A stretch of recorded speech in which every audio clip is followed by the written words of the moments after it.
Hello, it's Amy, and I'm here with the final chapter of A London Book Window by James Milne. We have reached the end of the book, the final essay, and the final one is called All the King's English. They will show you at the old Ashmolean in Oxford a postcard which catches the adventure, even the soul, of a great Oxford work. This has been the house and home of the Oxford English Dictionary, a spacious book of the spacious language Shakespeare spake, nay, the supreme and enduring treasury of that language, now itself the chief vehicle of mental and material traffic among mankind. The vagrant old Ashmolean postcard found Sir James Murray, first editor, and therefore chief hero of the dictionary, at Oxford years ago. Somebody made it by happening upon and then copying a passage from Jean-Paul Richter's Lavana. The writer of a dictionary, goes the postal extract, rises every morning like the sun to move past some little star in his zodiac. A new letter is to him a New Year's festival, the conclusion of the old one a harvest home. Said Dr. John Brown of Rab and his friends, "They are strange beings, these lexicographers," but he meant it lovingly because, like Richter, he would have known the spirit of adventure which lies behind their labor, inspiring it. The Oxford lexicographers have been very willing to share the fun of this spirit, by which is meant that they are brothers, they are men, communicative and humorous as well as learned. They will, as a sort of hors d'oeuvre to larger solider evening, dig you out a good joke against the old Ashmolean, and therefore against themselves, which one Mackie plays in a volume of Journeys Through England dated 1722. He was a government agent in plain language, a spy no doubt, and he is credited with first knowledge of the second James's intention to come back. What concerns us, however, and the Oxford lexicographers, is that Mackay's visit to their abode and his note. The Museum Ashmolean is adorned with a noble collection of natural curiosities. There was another traveller of about the same time who, resolving to see everything curious and worthy of observation in Oxford, went to the museum vulgarly called Knick-Knackery. Elias Ashmole's goods and chattels have been in a newer place, the present Ashmolean Museum, for years, and it is rather hard that those jeers should remain behind for the makers of the dictionary. Their long discipline in language has, however, given them a philosophy above even bad jokes. But they do remember a lawyer man who put his foot in it about the old Ashmolean. He was pleading for the university that its assessment should be less than the taxman wanted, and one of his arguments was, "You will understand that only slight and not very valuable use is being made of the hall." That was the devil's advocacy, if you like, for the lexicographers, for they merely recall it with quiet scorn, and then repeat it to you, a delightful dictionary story which Oxford invented, and which Jowett may have liked because it crawls into his life and letters. Boswell meets Johnson in the shades and asks him, "What would you say, sir, if you were informed that your dictionary is being superseded by the work of a Scotchman and a nonconformist?" "Sir," replies Johnson, "in order to be amusing, it is not necessary to be flippant, inaccurate, or indecent." That brings us actively to Sir James Murray and to the origins of the Oxford English Dictionary, weary years ago.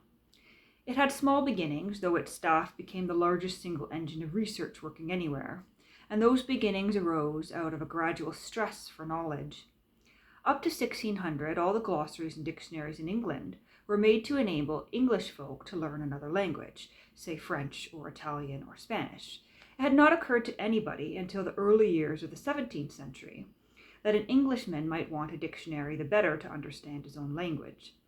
But he did need light on ink-borne terms and hard words, and the realization of this brought along Cawdry and Cochrane and Bullahar with their little English dictionaries, first offerings and a high sacrifice which has gone on ever since. It was a red-letter day for English lexicography when Samuel Johnson came into it, large-worded, sure of his power to club and cleave the language. As Dr. Craigie, one of the dictionary editors, would tell you, among many other interesting things, the great Sam introduced a new feature into the English dictionary. he illustrated the use of words by means of quotations from standard authors, though he did not go back farther than Spenser or Shakespeare. When another good lexicographer, Richardson, arrived, he enlarged this method by going for quotations, in a liberal fashion, to the English writers of the Middle Ages. He also arranged his quotations in the order of their dates, which let students learn just how a word had changed with changing times. Now this, on a vaster scale, was to be the plan of the Oxford Dictionary, as mapped out by its father, Dr. Murray. It was in 1857 that Dean Trench of Westminster, a scholar always associated with the Queen's English, brought the Philological Society to attention by remarking on the inadequacy of the then existing dictionaries. Thousands of English words, he pointed out, had become obsolete, yet remained in literature, but they had either quite escaped lexicographers, or they had been excluded by the limitations of their various dictionaries. Especially, there was no work that accounted for the history and the meaning of words from their origins onward through their developments. The Philological Society took up the mission, and an army of scholarly volunteers set about examining the whole body of English literature. Duly, a dictionary was projected, first under the editorship of Mr. Herbert Coleridge, then under that of the many-sided Dr. Furnivall. He soon saw that no sufficient dictionary could be made until the mass of our early literature was examined, and to that end he established the Early English Text Society. It was thus from the learned loins of those two bodies, the Philological Society and the Early English Text Society, that the roots of the Oxford English Dictionary sprang. There was the christening of it all right, a New English Dictionary of Historical Principles, which became shortened to NED. Much material was gathered for it by English scholars everywhere, and stored away, for a certain despondency grew when years passed, and no publisher could be found to take on the venture, which indeed was not to be wondered at. But the bridge of sighs was crossed when the Clarendon Press of Oxford handsomely agreed to publish the dictionary, which onwardly some called Murray's Dictionary after the editor, and all eventually the Oxford Dictionary. All human undertakings grow with time and labor, and it is fortunate that their real magnitude is rarely seen at the start, otherwise they might be left alone. Dean Trench and Mr. Herbert Coleridge thought their dear dictionary could begin when 100,000 quotations had been put in order. Dr. Furnivall and Dr. Murray, thanks to the labors of 1,300 readers, got together 3.5 million quotations from the works of 5,000 authors. Steadily, for more than 40 years, the harvest went on, and today the dictionary contains about 1.75 million printed quotations from over 5,000 authors.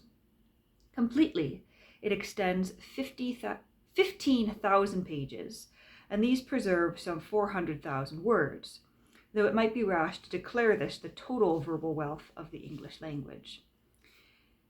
Maybe Dominie Sampson had a vision of the Oxford Dictionary on some occasion when he said, "Prodigious." Anyhow, he would have thought well of his countryman, Dr. Murray, sitting down to it in a little tin sort of house at Mill Hill. The agreement with the Clarendon Press was signed on March 1st, 1879.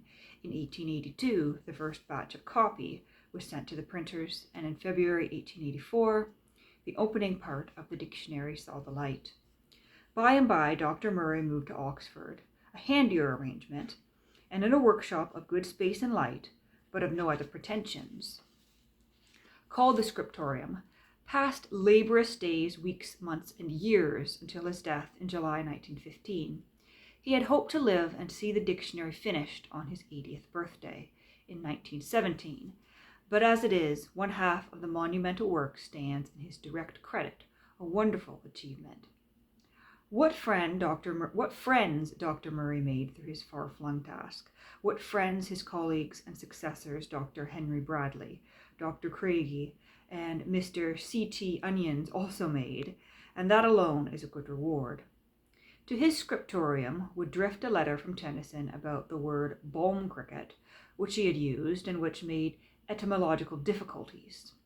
George Eliot wrote concerning the word adust, which you may find in her Romola in the sense of dusty, She thought it was the feeling of rhythm which always accompanies my prose writing that caused her to use the rare word.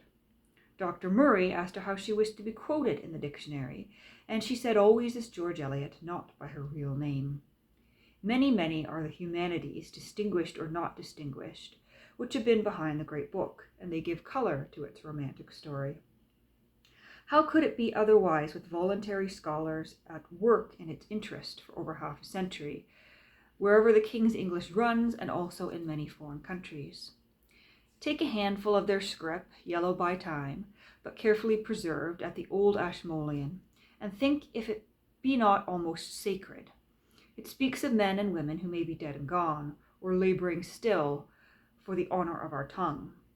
There was that learned Dutchman, Mynheer Calland, whose interest in the work probably kept him alive, and who for a long time did not even get a complimentary copy of it.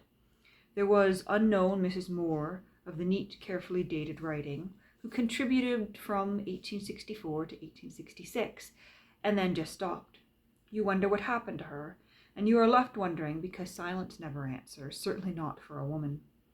Good readers by the thousands the Oxford Dictionary has commanded, and Dr. Brushfield was one of them, though he would spell Walter Raleigh as Raleigh, or Raleigh, or something like that, so leading somebody to say, "But you've knocked out Walter Raleigh's eye." Bad readers have been known, meaning those who, for all their enthusiasm, were careless in their quotations, and maybe neither began nor ended them. There were pilers up of trouble for the editorial staff at headquarters, whose motto from the beginning was to gather wheat, even from tares, to examine everything and miss nothing, having the least illumination. Fitzgerald Hall, a scholarly, well-to-do American who dwelt in England, was not a reader like that, for he gave assistance of true value. But he did have the sometimes awkward peculiarity of writing on a grocer's bill, a butcher's receipt, or any old scrap of paper. Nothing in fact, or fiction, literature, or life could be more dramatic, more strange, than the story of another American to whom the Oxford Dictionary genuinely owes much. Something of the story has leaked out, so there can be no harm now in saying that the madman, for there lies the drama, bore the name W.C. Milne. He was a gentleman, a scholar, and wealthy, and somehow, in an image which one remembers from Hugh Conway's famous Shocker, called back the sweet bells of his intellect, became jangled and out of tune. He had in particular the delusion that he was being tracked down by people who wanted to harm him. Accordingly, he got hold of a revolver, for so far, although the mental trouble was working, he was a free man, and one day in London, thinking a stranger was following him, he turned round and shot the stranger. This led to Broadmoor, where the scholar and miner survived, though otherwise he might be what he was. He put his case to the authorities of the asylum, saying that he was a student of the English language, and that he wanted to contribute to the Oxford Dictionary then underway, and would they let him have facilities to work. As he explained, he had the command of plenty of money, and therefore could pay or have brought for him any book he wanted, however rare and expensive. He was given a room for study, and to it, ordered from catalogues and second-hand booksellers, came early English works, which the staff of the dictionary could really not have afforded to buy. Milne went on for long, sending in his valuable readings, always in copper, clear, small writing, which you can curiously examine at the old Ashmolean. Eventually his slips, thanks to old age and perhaps his malady, became faulty, and he went back to America to die. A strange, true tale, is it not? But this big dictionary has been a half-century expedition into the unknown wells of truth. There could have been no such expedition in any other country, for there would not have been the voluntary learned diggers. Neither would there have been the wells to dig in, because what other language has the sweep of history and sweep of the globe which belongs to English? Reflect that the grand inventor has settled for good the just place of each word in the successive strata of words which compose our language. Reflect also that each of those strata is not a mere matter of language, but a living witness to something vital in the history of the English race. For instance, the Norman Conquest with its French bearings. Thus to two things, that the Oxford Dictionary has and holds our language, and that with its warp and woof there is intimately twined our history as a people. An account of the Oxford English Dictionary in all its aspects would, as one of its editors has remarked, be an account not of a book only, but of the English language itself. Think how its wealth of material enables an impartial, final estimate of our authors to be made. Something which belongs to a man's time may have been attributed to himself, to his originality, may have been only the utterance of opinions and phrases all about him. Again, take any section or cross-section of this book or books, and instantly it pictures the English tongue as it was at a given date. You discover when the language is losing or making in riches of expression, and of that there are three outstanding ages: the 14th century, which has not before been sufficiently made clear, the 16th century, which we may call the Elizabethan age, and the second half of the 19th century, otherwise the Victorian age. The splendid enrichment of English in our day has come very largely from the rise of what have been called local schools of English literature, carried to print in the novel chiefly, but also in poetry and in the prose of fact. Some of us could put a hand on lovely dialect words in Thomas Hardy's Wessex novels, the classic instances of an English region yielding stories which are also universal to human nature. Even more easily, some of us could pick beautiful purring Scots words from the book writings of Sir James Barrie and the other Kailyarders of sentimental years ago. Then modern science, as for example electricity, or the phone, and mechanics, as in the motor and the aeroplane, have thrown up a regiment of fresh words. New English language has indeed been in the making, and Armageddon contributed to its share in scarlet letters, a tribute by the immortal dead to the mortal living. And I'm assuming what Milne is referring to here as Armageddon is indeed World War I. One notable outcrop of the review of the English language by the Oxford Dictionary is the conferring of another glory of Sir Walter Scott. He had a wonderful memory and the gift of using obsolete words which he came upon with correctness of application. So in his novels he revived many English and some Scot words that had fallen into disuse. That is a distant but conclusive testimony to the generality and closeness with which the Waverley novels were read as they appeared. Moreover, even when the recovery of a word has not been definitely traced to Scott, he has earned the verdict that he probably had more to do with it than any other writer. Henchman he rescued from Captain Butt's letters, Raid from old border ballads or traditions, and if you know the Abbot intimately, you will know that a stricken field, which he employs there, was happened upon in a ballad, and it meant simply to strike a battle, or a pitched battle. Knowledge is impartial in judgment, and for all its appreciation of Scott, the Oxford Dictionary has had a crow to pluck with him, one at least. There is a watchmate character, David Ramsay, in The Fortunes of Nigel, and Scott makes him work out some calculations, the wording of which came for analysis to a dictionary man. He looked up retort in the third edition, completed in 1797, of the Encyclopaedia Britannica, and he found that Scott had done the same, but alas, he had copied his technical inspirations all wrong. Similarly, Dean Swift went for a nautical description, which occurs in Gulliver to Strummy's Mariner magazine of 1669, and his cloth made his plagiarism rank, as well as rampant. There is no escaping the Oxford Dictionary, which has even proved that the kind of overcoat known as a spencer was so named not after the 3rd Earl of Spencer, as is commonly given, but after the 2nd Earl, who was born in 1758. The OED is not an institution to which an old Richardson said of early dictionaries, idleness may fly for instantaneous relief from ignorance. It is far too great in its river of contents for that. But a right scholar, knowing how to pierce between the veil, might make a good book of anecdotage from its revelations. Who first used the word velocimeter, meaning a device of measuring velocities?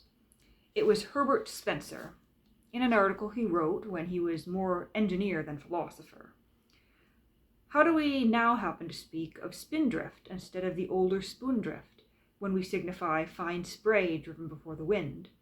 Well, spindrift was used in southwest Scotland simply because they say spin for spoon, and William Black, a Glasgow man, put put it into his stories, from which apparently it has passed into the common usage that we make of it today. Nothing is wonderful when you know, and the OED knows ever such a lot. It knows how to spell and elucidate in circumscriptableness and honorificability. I'm just going to show you the page. So we have a number of very, very long words here. Anti-disestablishmentarians, that one I can pronounce.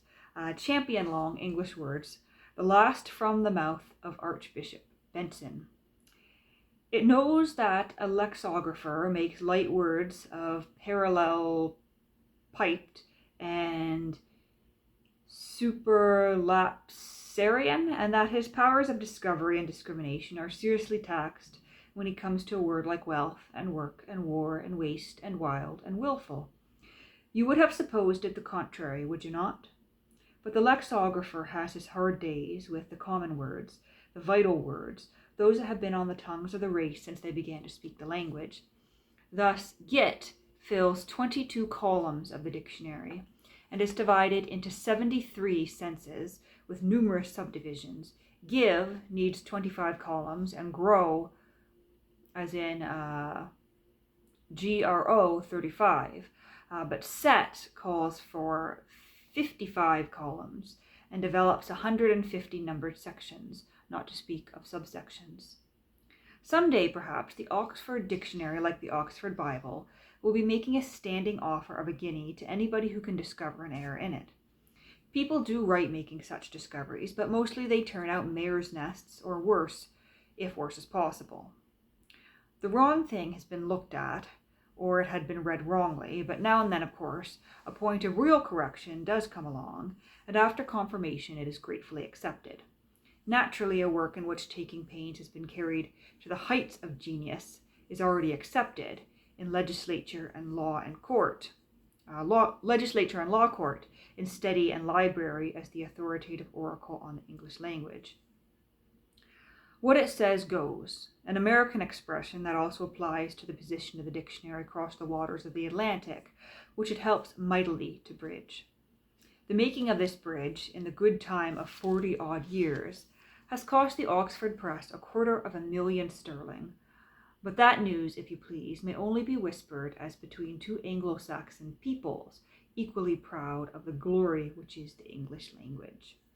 And that is the end of the essay, and indeed the end of the book.